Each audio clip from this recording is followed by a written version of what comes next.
Abonnez-vous. Congo Esengo TV. Lisapi oyo, est-ce que tout va parce que nene quand on s'abonner, toi on s'abonner, c'est pour sentir Congo Esengo TV. Sans s'abonner, tu vas katuka mbaya.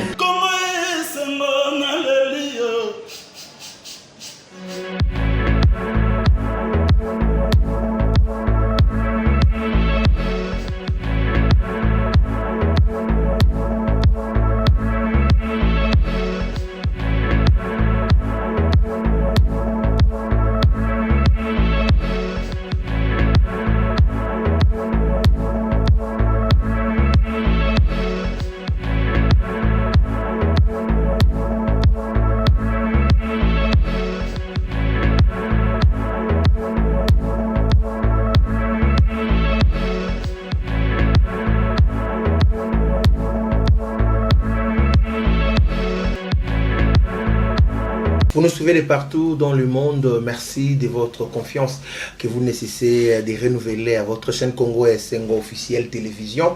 Nous vous demandons aussi de vous abonner massivement à votre chaîne.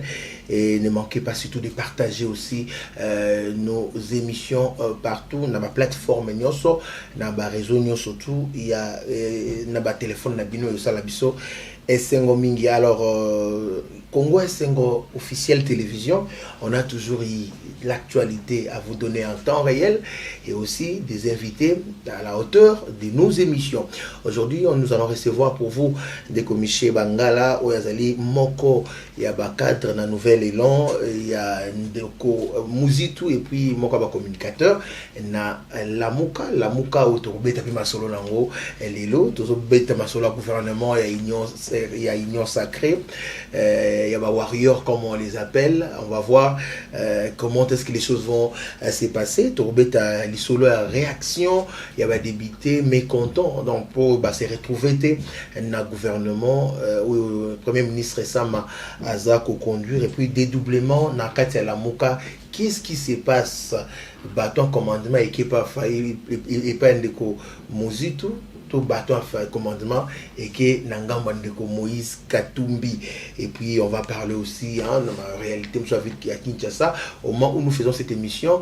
Ndeko Israël Mutombo a été interpellé dans le service de sécurité parce qu'il aurait dit que les soldats au bazar est il y a République démocratique du Congo touchera $20 comme prime. Il doit être entendu en ce moment. On va vous donner la suite toujours dans nos émissions. Les commissaires Mbote ndeko Jean-Pierre. J'en cite plutôt Olimbisi Nanga massacré Kombo na yo. Mbote na bakongomani nyoso yo baozali bako ya kolanda biso. Voilà. Alors directement toujours na solo ya gouvernement où ils ont moi temps ébélé pour bima semaine au gouvernement bimi 55 ministres pourcentage ya Bassi et Mati jeune ba côté na gouvernement réaction na les amis. Non mon frère, d'abord ce qui est important ceux tous dans le gouvernement et ça pour que et répondre na ba besoin ya population dans la société. Mais la question où se poser, est-ce que le gouvernement Oyo, n'est-ce pas, qu'ils a pensa et qu'on répondre pensa na problème congolais? Moi je vous dirais non. Parce qu'il y a beaucoup d'éléments qui montrent d'abord à suffisance. Et bien, déjà, le problème. D'abord, on a voté non, toujours la Kamabete, parce que tout a été déjà mal parti. Tout a été déjà mal parti. Ndeko Chilombo, Ndenge Azwaki, pouvoir, Azana mandat ya peuple, n'est-ce pas? Azana légitimité ya peuple, je voulais dire. C'était déjà mal parti. C'est pourquoi je suis dans l'élo, dans l'Assemblée provinciale, l'Assemblée nationale, makambo ça makuna, dans l'Assemblée wana, comportement des députés, ça reste à désirer. Donc pourquoi au moment que les députés ils ont compris que ah ils ont affaire copalar, n'est-ce pas? Malamususu bakozonga les sociétés. Alors qu'est-ce qu'il faut faire? Il faut pas profiter, n'est-ce pas? Regarde un peu ce qui s'est passé au niveau de l'Assemblée provinciale avec la Kinshasa, avec pétition Basala qui contre Godin Poi. Yoyoka qui kanyaka ndenge tambolaki. Oyoka qui même l'Assemblée nationale pour la makamonia va destituer Mabunda ainsi de suite. Yoyoka qui va 15 millions et tambola. Donc tout ça, le député ont compris que bango kuna baolia, bango kuna ba koton sama benga, bisope futolia, alors to keneka na ndenge kaka ya mbulunga mbulunga. Yangozo mona pe le comportement ya batuya. Ya bemba comportement ya batuya katumbi. Ba ye na katia. Union dite sacrée na katia gouvernement wana. Pourquoi? Parce que so tali malam oyo bango ba déclarer nini ke bato katumbi na bato bemba ba déclarer nini ki bazana la muka. Mais de quel la muka au bango baza? Tandis que oui nazo na relevé tout compte le problème ngo na relevé ngo pour dire ce que vous voulez dire. Tandis que bazana katia nzungu wana. N'est-ce pas? C'est pour dire que bazali d'accord te bazana même philosophie na monsieur Chilombote. Mais du fait que ça likambo ya mutangila ya likambo ya mbongo pour que ba préparer ba élection, ils vont partager le maintenant bakoti ils vont partager bakoti toujours na kati le président de la République. Effectivement, ouais, parce que biso to lobi ke baza maintenant na kati majorité wa ce qu'on ngoti nanga ce qu'on a bana koloba makambo la moka. Laissez d'abord on a si ça analyse on a. Donc c'est pourquoi vous voyez ba comportement na bango, n'est-ce pas? Donc ils sont venus pour maintenant préparer les élections à venir. Du fait que bamoni biso la mukato telemeli ba élection. Bon, ba misusu mo ba engager ba lare ba famille na bango eza société. Ba misusu ba moni ki ba dépenser ba lare na bango trop. Alors qu'est-ce qu'il faut faire? Ba ozasu na mbongo ya ko pesa batute pendant les élections. Bon, toko ta biso nyoso, ba mo pe ba jet. Toko ta biso nyoso kuna pour que tout soit là, pour que tout préparer l'élection. Non, Bilongasika, est-ce que le peuple congolais a besoin de Bilongasika? Bah, tout quand même, bah, renouveler classe politique. Je veux de Gojansi. Peuple congolais a un possaké, n'est-ce pas? Panier de ménagères naïe et bonga. N'est-ce pas? Zela na zoe bisayote, mais eko bonga na ndenge oyote parce que bateau déjà baye déjà na esprit. Ya ochama ya kovimbisa mabenga. Ba un esprit ya kovimbisa mabenga. Alors, tant que un esprit ya kovimbisa mabenga, au moment que ba desiderata, le problème du peuple est na second lieu. C'est ça les dangers. Et c'est ça les problèmes. Le Premier ministre a été clair lorsqu'il dit premièrement, priorité au gouvernement Zali, ils vont travailler d'abord le peuple pour changer conditions de vie à Congolais. Bon, puis ça va nous changer. Tango Chibala Kotaki, Azaki na même discours ante a changer ba vie à Congolais, panel des ménagères à Congolais.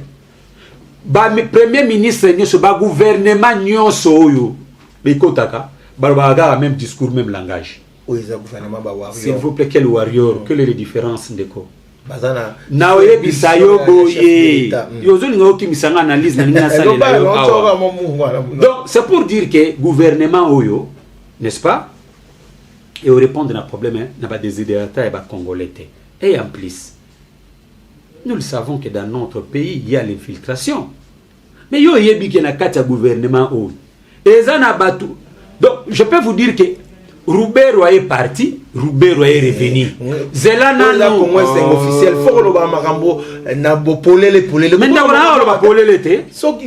Na marché malobananga. Nani c'est quoi? Te na marché malobate na Zelana non. Te na la koyati. J'ai dit Roubero est parti, Roubero est revenu. N'est-ce pas? Yo landi batu mususu baza na kata gouvernement. D'accord ba audio peso tambola baza revendiquer ba parents ba revendiquer ba nationalité na mboka na biso tozana ethnie comme babanya Mulengete, n'est-ce pas? Tozana ethnie ça c'est na kombo banya notre débat mais na ko memayo et d'ailleurs ndeko tozana ethnie kombo banya Mulengete mais toyebi que il y a des Banyarwanda au Bauta Rwanda ba yana Congo ba mi pesi ba koma ke ba banyamulengi ba o revendiquer lelo ke ba para na bango zelana Congolais ba pesa bango nationalité te Congolais ata moko apesa bango nationalité te constitution le bi makambo wana te so lingi to ça émission sur ce débat wana ya constitution je vais vous démontrer que non n'est-ce pas bateau nyoso bafana na kati ya mboko depuis 60 ne sont pas des Congolais quand même constitution reconnaître yango et ce ne sont pas des Congolais ouais ok débat mususu mais ndeko tika na ebisa yo un gouvernement n'est-ce pas bon nazo na roi exemple ya ndeko Alexis Zizaron hein Zizaron si c'est Zizaron il y a eu parti politique na quel est son parti politique pour tout le monde quoi soupe peut-être yondo éviter ya ngona tuni yote mama suka na yebi na ngato yebi singai la ministre bazebele na yebi tikana te mama F Bazaiba congolais te congolaise nyonso ayebi ye ndenge parcours na ye ndenge ti Christophe Lutundula parcours na ye bato bayebi tanga mususu mais na bato mususu bazana kati ya gouvernement wana parcours ya Fabrice Mpuela bato nyonso bayebi mais ba misusu baye ko ya na kati ya gouvernement wana Rubero aye parti Rubero aye revenu ngana mi tuni question na tuni o question est-ce que oyebi ndeko yo Alexis Zizaron si c'est Zizaron wana yoyebi parti politique na ye oyebi yango aza ministre ne mais infrastructure oyebi yango de oyebi parti politique na ye bon entre guillemets ceux qui muto ayebi nga biango tinga na tuni yo sikoyo yo yebi sanga po ngana yebi te na yebi parti politique na yete donc il y a déjà des signes il y a des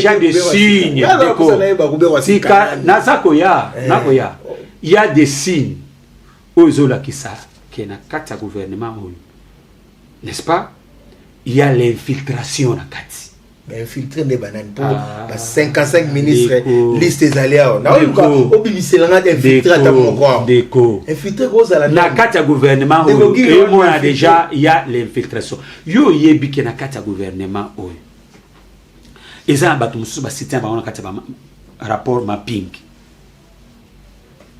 petangu Laurent Désiré Kabila ayebisaki ba Rwanda awa bazonga na bango pe bazongaki baye kozongwa na Rubero ba koma ba général soki ba colonel soki ba général la malembe biso to bato tulubaka na otali sayo ba fait na otali sayo ba fait papa ngana lobaka yo yebit moi je parle parce que tu me parles du gouvernement bien sûr todo ba gouvernement nazo tali sayo yango na otali sayo yango vous comprenez oh lelo n'est-ce pas tu yebi ke bazali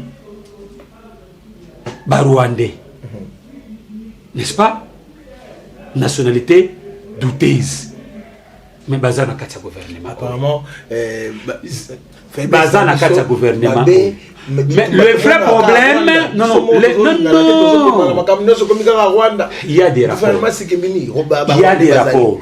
il y a des rapports des Nations Unies, il y a des rapports de Salema qui démontrent noir sur blanc que les Rwandais sont sur le sol congolais. C'est la réalité. Regardez ce qui se passe à l'est de la République démocratique du Congo. Vous savez qu'à l'est de la République démocratique du Congo, il y a la majorité des gens, ceux qui commandent là-bas, sont des nationalités douteuses. Et ce sont aussi qui sont à la base, il y a quoi entretenir, comment ça se passe. Oyebi, fait général Mayele, le fait général Mayele, paye à son âme. Alors, il y a un mot, Abi, ceux qui ont mon service de sécurité, n'est-ce pas? Ils ont aussi sa insécurité. Il y a des ordres de service. Il y a sécurité. Ce mona armée na biso. Et kokako sili saba nini ya STT des autres na katia est c'est que ba mumamabe eza na kati ya armée. Voilà pourquoi on a nommé Bambuma mabe eza na kati ya service de sécurité na biso. Un ministre de la Défense capable avec son CV d'aller et d'apporter son expertise pour bitumana. Est-ce que là ministre de la Défense, gouvernement, ministre de la Défense, ministre de la Défense est nommé. Mais il faut qu'on y ait il vient d'où? Aoutiwapi. Oui, n'est-ce pas? Zelanan. Na tango ya Mobutu. C'est Kukungu ndo wazabanga. Azaki na fonctionner azana grade ni. Bituna na bien. Yango na tuniti na yebisi batuni ba Kongo mana azana grade ni. Azaki na région ni. Donc région c'est-à-dire région militaire ni. N'est-ce pas? Pas le service au parcours. Attention, hein? Parcours. Attention, Neko. Oui, parcours. Mais kasi on a joué bas. Futo yeba. Tangu yo tangelinga ya wa mama F Bazaiba na pesi mbote. Bon ministre. Mama comment on est sonné? Ngana ebina kombo na ete ne akoyoka kaka ba ko lobaka. Donc c'est pour dire quoi? Yele ube wa ya zasongi ona. Deko. Hey. Rubero est parti. Rubero est rêvé. Non, c'est Ndeko nani Alexis né? Alexis. Vous habitez Alexis? Yebisangai. C'est Alexis. N'est-ce pas? Donc, si Kana Ebisayo, parce que Rubero est parti, Rubero est un Congolais. N'est-ce pas? Ne connaît pas ce qu'il y a un Congolais. Mais il y a une stratégie. Il faut maintenant bongisa minemboe. Bachaba falte yango. Batonga banda kumoko matériaux durables. Ba pesa yango sens ya bien. Parce que monique il faut awa pour que moi tout les étapes précédentes ils en noté. Il faut tout freiner moi mouké na sima to que ne malembe ti yango to ko ibisa ba kongomani. N'est-ce pas?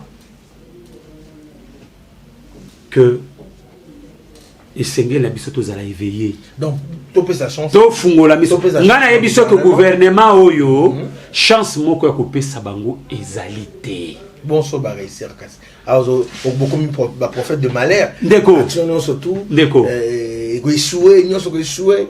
Toza ba prophète de malheur té. Toi ba prophète de malheur té, ba lobi que un homme visé en vaut deux. Vous comprenez? Et le côté, biso ça la prospective. Tout le monde a déjà, parce que talanan. Si le gouvernement réellement les acquis pour qu'il travaille pour le peuple congolais, est-ce que quoi vous ceux qui demandent une dengue? Est-ce que nous avons un débat oh nini comment dirais-je Kabila a bloqué, oh Moïse a bloqué, oh Bassi Kota a Bassi est bloqué. Yo ngo kama kambwana. Aujourd'hui, je vais vous dire, vous savez qu'à l'Équateur, Nambanda Kapé, Pigme, Bimina Kutumutakala. Pourquoi? Dans le gouvernement, il n'y a même pas un Équatorien. Oui. Mais pourquoi les Équatoriens Batomboki? Parce que représentation na bango, Kota na bango est amouké. Kota est amouké. Par contre, il y a d'autres qui ont côté mais ceux qui 14, monsieur 8, ainsi de suite. C'est pourquoi on dit que représentation du fait qu'ils ont moqué, gouvernement de 55 personnes. Ça c'est là nous na hôtel sur ba fait marqué go welisa. Géopolitique. Un autre fait yango tugo bibimisa. On nous avait dit que le gouvernement devait être de 45 ministres. N'est-ce pas? Mais pourquoi est commis 55 ministres? Ezali Kambwani, le Tchocho. Mais regardez un pays comme les États-Unis d'Amérique. Un pays comme les États-Unis d'Amérique. Ça, c'est à l'Amérique. En Europe, la France. N'est-ce pas? En Afrique, le Sénégal. N'est-ce pas? Au monde, beaucoup les États-Unis d'Amérique. Beaucoup de Mbongo est belé. Mais ils ont combien de ministres? 14 ministres. N'est-ce pas? Aucun endroit la France, ils ont combien de ministres? Mais quand même, il faut féliciter. Ok, la Grande-Bretagne. Le Premier ministre et le président, ils ont quand même réduit des ministères. Non, mon cher, mais ça revient toi-même. Ça revient toi-même. Malem. Non. Au moni, ndeko, tout ça c'est bon.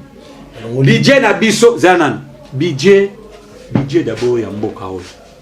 Tout ça là, il a fait des 4,5. Il fallait millions. Mais surtout ça, les répartition il y a chaque ministère. Pour le fonctionnement, il y a un ministère. N'est-ce pas? Ministère, moi, je besoin combien? Et maintenant, avec le budget que nous avons, moi, mon cœur est n'est-ce pas? Il faut maintenant payer les fonctionnaires combien? Il y a un dépassement. Barobaka, Soso alia Kambuma ou Ekukina Mungongo naï.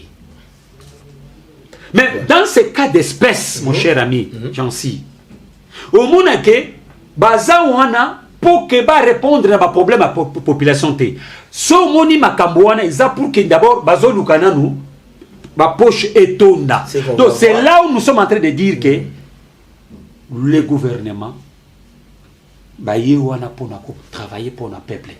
Mais ils vont parler au nom de la population. Mais les actes sur le terrain, vous allez voir. Qui vivra verra, c'est ce qu'on va voir. Mais réaction, il y a quelques députés, il y a Union Sacrée, sa déclaration dans le monde de Lelo, ils sont mécontents. 138, si je ne me trompe pas, députés. Bah, c'est retrouvé dans partage. Il y a ma poste ministérielle. Comment vous réagissez par rapport? Mais c'est ce que je suis en train de vous dire. N'est-ce pas? C'est ce que je suis en train de vous dire. Pourquoi Barossa a déclaration? Barossa a déclaration parce qu'ils ne se sont pas retrouvés. Parce qu'il ne faut pas se retrouver parce qu'il faut pas le comment le tchocho. Est-ce qu'il fallait mettre tous aux autres décrets il y a gouvernement 55 ou aux autres, est-ce qu'il fallait que Bazo Bakne soit pas contre gouvernement? Mon cher ami. Ou bien ils auront mauvaise foi? Mon cher ami, je t'ai dit ici que tout ce monde-là, au moins même la politique, on n'y a pas une union dite sacrée. Hein? Union sacrée. Dite sacrée. Union sacrée. Parce qu'ils ont compris que Moutouazali Ouana, n'est-ce pas? Aza ici, le peuple te. Donc, du fait que Bachie Yewana, qu'est-ce qu'il y a? A ça la volonté à peuple te, a ça la volonté à bateau Bachie Yewana. Alors, yé, a revu me s'appelle Oyaye. Mais Vital Kamere avait cité M. Tchulu Mona procès awa qui a dit ça qui est na combo ya chef naye. Mais qu'est-ce qu'il y a dans des pays sérieux? S'il y avait un état de droit. Non, ko kangate, babite ke yende a sali détournement. Non, pour raison, il y a enquête. Pour raison, il y a information. Il fallait bayokaye. C'est là où déjà l'état de droit qui est biaisé. C'est à partir de là que dans ce pays, il n'y aura pas l'état de droit. Vous comprenez? Et Bandekouana du fait que Moutou Azawana Izali à répondre à ma problème à la population, n'est-ce pas? Il y a un moment qui va sopa na kikuna pour que ce bébé va zui moi potion, va travailler contre la volonté de notre peuple. Ndeko Jansi, attends même, vous allez voir par les actes, les comportements. Tu peux savoir moi tango 2 ou 3 mois. Voilà. Alors, qu'est-ce qui se passe au sein de la Mouka? Dédoublement ou quoi? Je ne sais pas.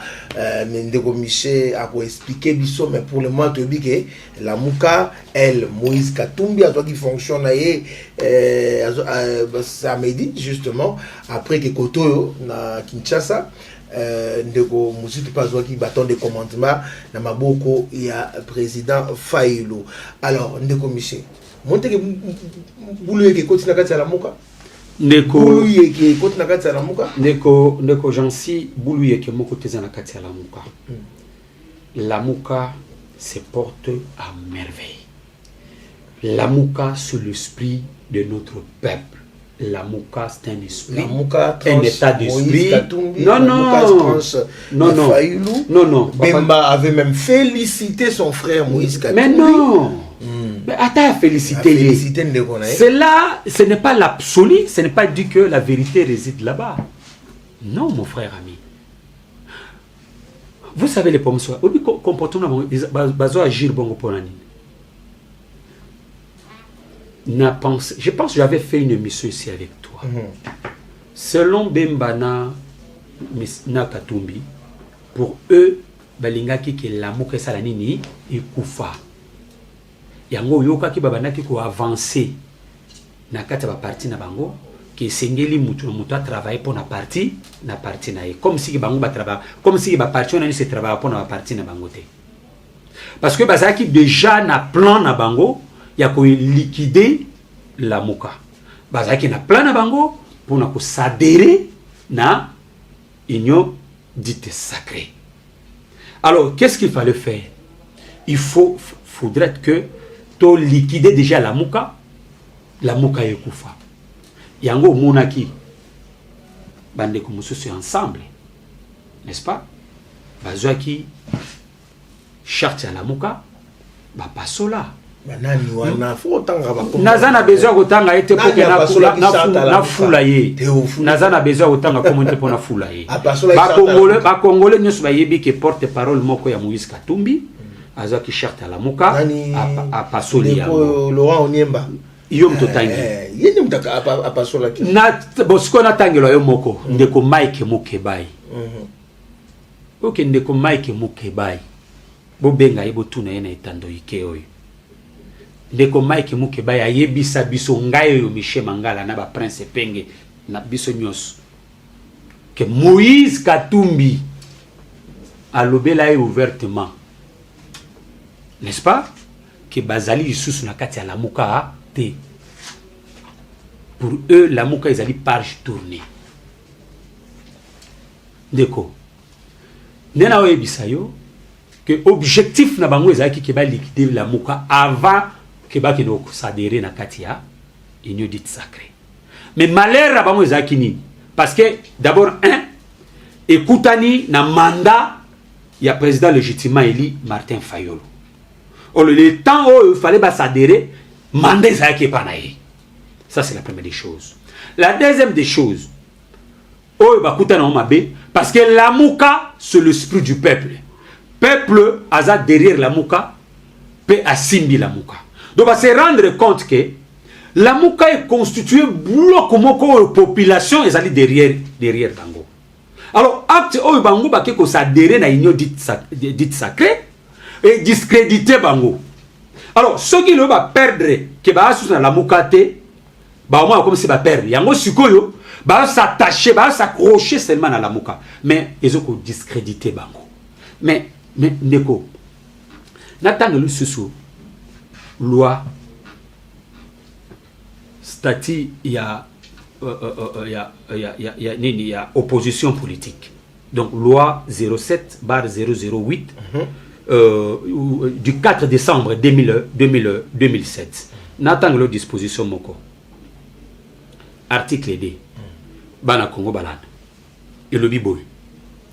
Au terme de la présente loi organique, il faut attendre par opposition politique les partis politiques ou regroupements des partis politiques qui ne participent pas à l'exécutif et ou ne soutiennent pas son programme d'action au niveau national, provincial, urbain, municipal ou local.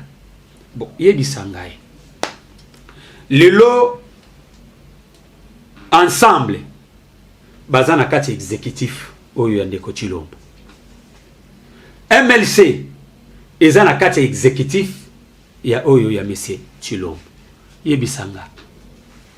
N'est-ce pas? Bako kolobake bazali na kati ya résistance. Donc tu vois que ce sont des gens. Mais qu'est-ce qui fait en fait, ce sont des gens. Moïse Katumbi déclare. Ils ont raison. Ils ont raison. Ils ont raison que. Auto-exclusion Non, non, Bangomo va se faire auto-exclure parce que du fait que s'adhérer à la union dite sacrée, Oyo, ils ont suivre l'objectif moko na la mukate. N'est-ce pas? Union dite sacrée, c'est un objectif nango. La mouka, c'est un objectif nango. Bon, comment on peut servir deux maîtres à la fois? Vous servez Dieu et maman. La Bible dit, je te vomirai. Yango moni peuple congolais. Yango moni peuple congolais à vomir bango. Alors, nation yuana, ba ko s'attacher pour dire que, bazaka kana. Nalanda ki, na pesi ndeko Blanchard bisikaza. Basala ki, débat moko na Radio Okapi. Mais c'était la honte. Oyo, ndeko, comment le soutenir? Francis Kalombo. Abandaki Goloba. Akangami na argument moko non fondé. Non fondé. Oh, Martin Fayulu, alingaka otikala na ba regroupement politique wana, ye asatachaka nango. Non. Si Martin Fayulu reste na ba organisation wana ba regroupement wana parce que il est constant à respecter ba accord signé du fait que azo respecter yango batu ya nyamu bazako bimanakati ba koro wana ye azo tikala juste et honnête yango zo mona ke aoke ni nango tina suka. L'exemple est patente. Zela expliqué yo. Zana expliqué yo. L'exemple est patente. Talaka kawa Monsieur Kabila atindaki Leilat wazaki représentant des Nations Unies na Kinshasa atindaki pour que ba coopérer pour que y ait un pouvoir pour na so constance ya mutu un homme honnête et juste voilà le solonde na betolo le solo pe bana Congo ba yebaka bako sana kate moi le solo ba Congo ba bosana ngote bobi ba yebisa keni Leila na Kabila na bato Kabila tindaki bon non aux pouvoir on se séparer na Bemba on se séparer na Katumbi. Est-ce que Martin Fayulu a dit ah bien non, je ne peux pas se séparer d'eux. Un homme est juste et correct. Mouto il faut respecter l'engagement pris. Mais encore bato nyamutin ou bah derrière donc derrière Misolo, derrière le pouvoir. Tala papa nazo ngana loba yango, tala na loba yango na kati ya mboka o na République démocratique du Congo. Soto zui na ba dirigeant na biso. Les hommes comme Martin Fayulu et Adolphe Mozito, tous eux ont atteint 10 à Pamba. Néonanga na biso mboko changer. Tala, je vous néonanga pardon. Pardon, Deko. Puis Mozito, pourquoi Balinga va avoir rien. Parce que Kabila na gouvernement na batune wana, batasik ne wana, ba accompagnateur ne wana. Ils n'ont pas compris comment Mozito a futa ba institution, a zongi sa nyongo ba institution à Bretton Woods. Mais de l'autre côté, a matisa salaire ya ba enseignant. Il y a un professeur, il y a un salaire, il y a un magistrat. De l'autre côté, il y a un balabala. Donc, elle est quel bango? Ah ben non, s'il vous plaît. Il y a un second monnaie balobini non. Oh, Mozito a eu bambongo à l'État. Donc pourquoi? Parce que Bandaki Koluka, mais écoutez, mais jugez maintenant, oui, Mozito a dirigé, oui, mais jugez maintenant Bilanaye, n'a pas premier ministre Nyoso Baleka Kobanda Kabila, Kino Tilo, Mondeko Tilo. Jugez Bilana, n'a premier ministre Wananyos. Matata, qu'est-ce que Matata a fait? Tout ce que Matata a fait, Oyo. Adolphe Mozito Tikaki. Mais tala o Adolphe Mozito Tikaki mama Bukangalonzo ou un autre avec avec Bokangaloz. Comment on va? Bon, yebisangana nous. Si c'était que Matata Pogno a kende kotonga université Mapo kuna na comment on appelle ça? Na Maniema, n'est-ce pas? Soy mbongo wana pe azo ngo wapi? Tobite ce qui papa parents na yeba tika ke na misolo wana. Non, il y a des choses, hein, mon cher ami. Il faut que le bara. Donc, c'est pour dire quoi, na maloba, na suki sa maloba na la nouvelle est là. Non. Pardon. Le cause de la nouvelle est là. Il y a un peu de l'os sur ça. Monsieur, tu peux être président. Non, d'accord. Ça, on peut aux arts à MLC. D'accord, mais écoutez, Naza peut président éveil populaire, s'il vous plaît. Naza peut président éveil populaire. Non, ça ne dit pas que parce que je suis Naza avec Naza Pemenia. Il y a Adolphe Mozito, Pemben, il y a Fayoulou, n'est-ce pas? Non, c'est la vérité. Mon frère ami, non, je ne peux en aucun jour critiquer mon président Jean-Pierre Bemba. Mais je dis des choses telles que ça se présente. Mais écoutez, ndeko Jansi, nga na mutu oyo na kenaka gauche droite te. Pe na kolinga dignité nanga, il faut na respecter dignité nanga. Nga so na zangi na osenga ba congolais. So na zangi na osenga bango. Bato wa futa nga ce sont des congolais. Vous comprenez? Ngai tala oawa na ro yebisa.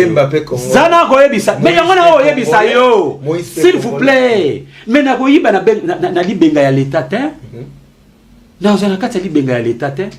Ngai soki nazala mutoyo na landa misolo mais nanga tika na MLC nanga za na kati MLC na sala déjà émission na yo, n'est-ce pas? Mais pourquoi na bimi MLC pour nani? Parce que na moni que ligne ya combat au bango bazui ezoko cadrer na souffrance na volonté ya peuple était au asenga ki bango na triomphal. Je suis cohérent avec moi-même. Vous comprenez? Donc si c'est un combat, moi là, je suis en train de subir. Hein? Je suis en train de subir. Parce que moi, na mukolo lupangu, azali moto ya idepes. Pour maman na yi akola. Parce que moi, na mukolo lupangu, comme obimisanga na ndako. Pona, agezo langa préavis. Est-ce que vous savez ça? Pas en likamotina te. Mais je me suis dit, je dois quitter. Il n'y a pas de souci. Donc, Ndeko, tala, toi l'ingamboka, tala, Ndeko. Hein, ndeko Jansi, tolinga mboka pour que Lumumba loba l'histoire ya Congo et que comment pas ba congolais biso génération consciente, hein, la génération consciente plutôt, n'est-ce pas? Toi conscient na obiso to sala na sala politique pour na misolo, voilà, na sala politique, n'est-ce pas, pour que la génération à venir les longs ndeko ngala koki kozwa, n'est-ce pas? Mais bon, ma génération, parce que les gens ne peuvent pas boto la yango. Dans un exemple, paix à son âme, le fait maréchal Mobutu, n'est-ce pas? Bazouaki. Mais obi ke bomengo ya Congo bazwa, mbongo ba Congo bazwa, o ba tonga ba côté mususu, na o fanda na ba banque. Yo ebi ke ba boto la bango, ce que mbongo ne bénéficier na Congo ou bien bénéficier na mboka wana. C'est pourquoi biso ba congolais, il faut tout réfléchir en deux fois. Les lots congolais, bako kima mbangu kaka pour na pouvoir rien que pour le pouvoir. Mais tant bako kima mbangu pour le pouvoir rien que pour le pouvoir, de l'autre côté bato bako pesa bango pouvoir wana, baza ko imposer bango makam. Tala ndeko na ko memela yo comment on appelle ça quoi? Ba loi. Non, pas ba loi. Ba accord. Oyo ba autorité ya mboka oyo.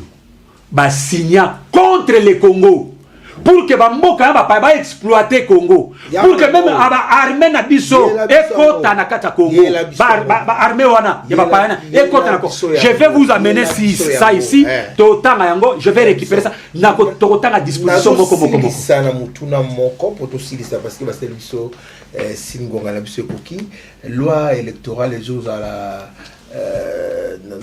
plénière kalamingita loi ya ndeko Christophe Lutundula mais koto de la muka bosenga qui réformer ça là mais apparemment solution zo mité ndeko na parlement bazo ba la loi wana ndeko jansi ba pesi ba parlementaire loi bazo ndeko jansi ko kende liboso ezali ko komate hein na biso ko kende liboso ezali ko komate na biso on va se prononcer là-dessus. Présidium va se prononcer sur la question, n'est-ce pas? Toko yebisa bango Congo ezaya bango kakate Congo ezaya biso nyusu ba osa makamde bango ba okanisa te pona etamboli ya mboka. Nous devons nous tous se mettre d'accord. Ndenge mboka esenge etambola parlement oyo ezali parlement illégitime okoko tinda biso te tokende ko légitimer batu oyo peuple apesi mandataire bolingis ko cadre moko boye ezala cadre mususu boso mais il faut ezala extra institutionnel pour il faut ezala to se mettre d'accord na nini na extra institutionnel pour que biso tous se mettre d'accord. Ndenge mboka sengeta ndeko nanga lobi ça va retarder nanga azali na leçon oya ko pesa batute na kati ya mboka oyo soki mboko eza lelo c'est comment le chef d'orchestre c'est lui nanga oya botoli souveraineté ya peuple voilà n'est-ce pas alors nanga c'est nanga ko za la référence na kati ya mboka oyo papa to luka to pesa mboka na biso dignité pe valeur. Voilà, merci beaucoup Ndeko Michel Bangala na rappelé aux moko ya bakambi ya Nouvel Élan, ils a dirigé par Ndeko Mozitu et puis cadre nakati ya la muka Maton Domingi. Maton Domingi Ndeko Jansi pour pesi biso pesi na souci ya mboka tango zo ba boende. Exact, Ndeko ngai, Ndeko to que ne pas to songe pai papa et ya pasi na motema. Biso to lege bana biso nini? To lege bana biso souffrance, difficulté, misère. Il faut te léguer dans la bisope que tu assurer bango avenir meilleur. Ndenge Lumumba abaki que Congo est un avenir meilleur. Voilà. Et banana biso génération zokoya, il faut pas vivre.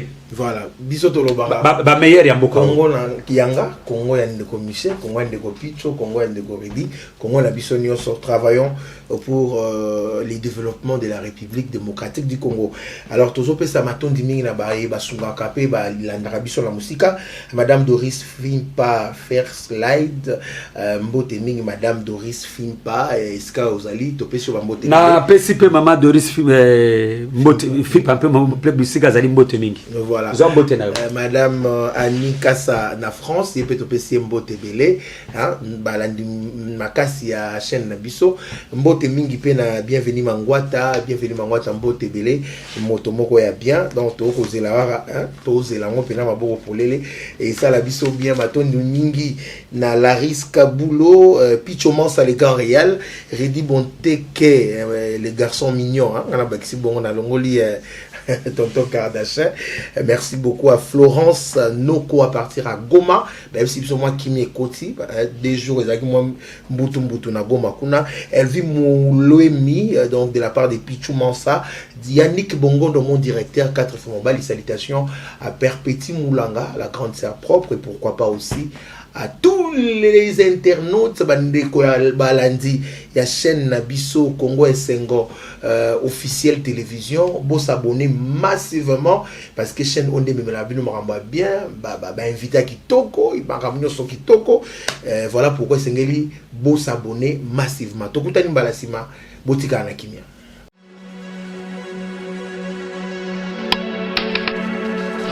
Abonnez-vous. Congo Esengo TV. Bisapi oyo, parce que tout bas parce que neni quand on s'abonner, toi on s'abonner, c'est pour sentir Congo Esengo TV.